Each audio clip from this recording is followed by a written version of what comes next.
আজকে আমি বানিয়ে নেব মাছ মাংস। যদি কিছু না রান্না করার থাকে তাহলে এরকমভাবে সয়াবিন আপনারা একবার এরকম বানিয়ে করে দেখতে পারেন, খেতেও ভালো লাগবে আর কম টাইমের মধ্যে হয়েও যাবে আর বাচ্চারাও খেতে পারবে।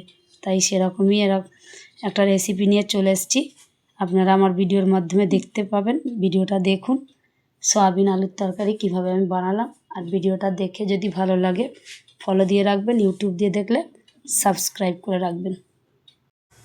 সয়াবিনের জন্য আমি কড়াইটা বসে দিয়েছি, কড়াই একটু জল দিয়ে দেব। জলটাকে দিয়ে সয়াবিনগুলোকে ভিজিয়ে দেব একটু গরম জলে। জলটা একটু গরম হবে, জলটা হালকা গরম হয়ে গেছে। এবার একটু দিয়ে দিচ্ছি হলুদ গুঁড়ো, দিয়ে আমি সয়াবিনটাকে একটু ভিজিয়ে দেব গরম জলে।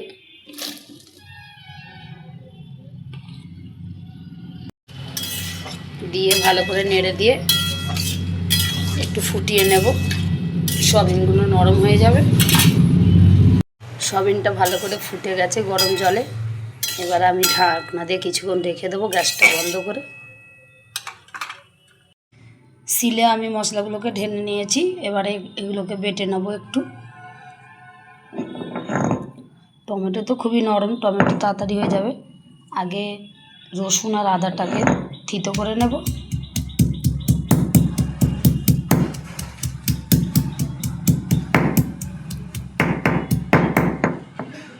মশলাটাকে আমি খুব ভালো করে বেটে নিয়েছি, আদা রসুন আর টমেটো কাঁচা লঙ্কা। এবার তুলে নেব। সয়াবিনটাকে আমি ছেঁকে তুলে নিয়েছি। এবার আমি কড়াতে একটু তেল দিয়ে দিয়েছি, তেলটা গরম হয়ে গেছে ভালো করে। এবার আমি আলুটাকে ভেজে নেব। আলুতে একটু জল ছিল, নুন হলুদ দিয়ে আলুটাকে ভালো করে ভাজবো। সাদা তেলে ভাজছি।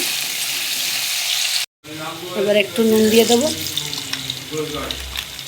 আর একটু হলুদ দিয়ে দেবো।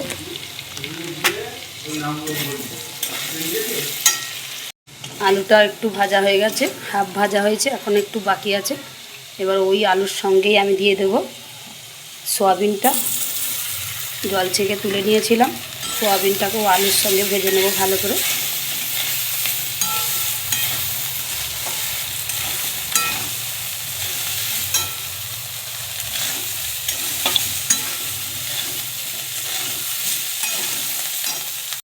আলু সয়াবিনটাকে আমি খুব ভালো করে ভেজে নিয়েছি, এবারে তুলে নেব।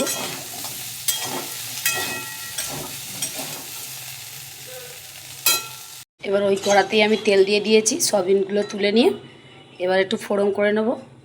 ফোড়নে দিচ্ছি গোটা জিরে আর দিয়ে দেবো কয়েকটা তেজপাতা আর দারচিনি,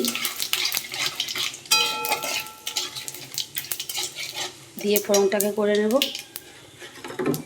ফোড়নটা লাল হয়ে গেছে, এবার দিয়ে দিচ্ছি কেটে রাখা পেঁয়াজ। পেঁয়াজটাকে আমি লাল করে নেব। পেঁয়াজটা ভালো করে লাল করে নিয়েছি। এবার আমি মশলা বাটাটা দেবো। এই যে আদা রসুন কাঁচা লঙ্কা টমেটো বাটাটা দিয়ে দেবো, দিয়ে এটাকেও একটু কষিয়ে নেব।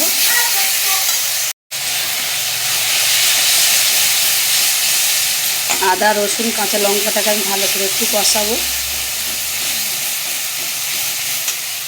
মশলাটা লেগে যাচ্ছে, একটু জল দেবো।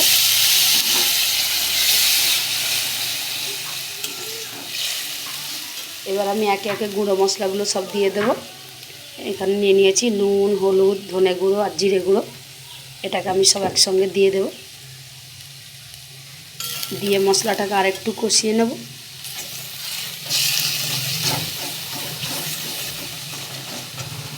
মশলাটাকে ভালো করে কষিয়ে নিয়েছি, এবার আমি আর একটু জল দেব।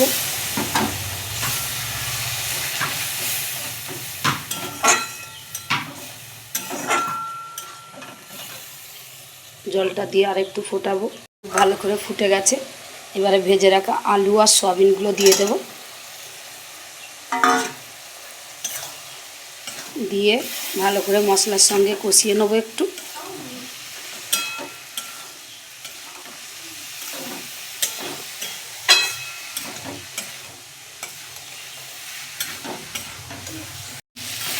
ভালো করে কষানো হয়ে গেছে সয়াবিন আলুটা।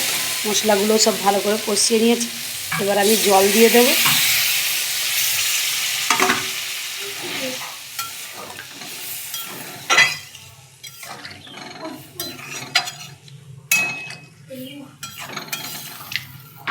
জল দিয়ে ঢাকা দিয়ে দেবো।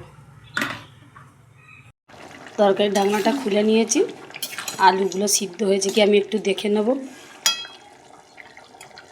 সিদ্ধ হয়ে গেছে খুব ভালো করে। এবার একটু গরম মশলা দেব, অল্প একটু দিলাম, দিয়ে এবার আমি নামিয়ে নেব। একটু ঝোল থাকবে। তরকারিটা হয়ে গেছে, আমি ঢেলে নিয়েছি। সয়াবিন আলুর তরকারি, ঝোল ঝোল একটা তরকারি, আর একটা কাঁচা লঙ্কাও দিয়ে দিয়েছি। গরম তরকারিতে কাঁচা লঙ্কাটা একটু নরম হয়ে যাবে। এই কাঁচা লঙ্কার সাথে সয়াবিন আলুর তরকারি খুব ভালোও লাগবে। আর দেখতেই তো পেলেন কীভাবে বানালাম। তাহলে ভিডিওটা দেখে ভালো লাগলে ফলো দিয়ে রাখবেন, ইউটিউব দিয়ে দেখলে সাবস্ক্রাইব করে রাখবেন।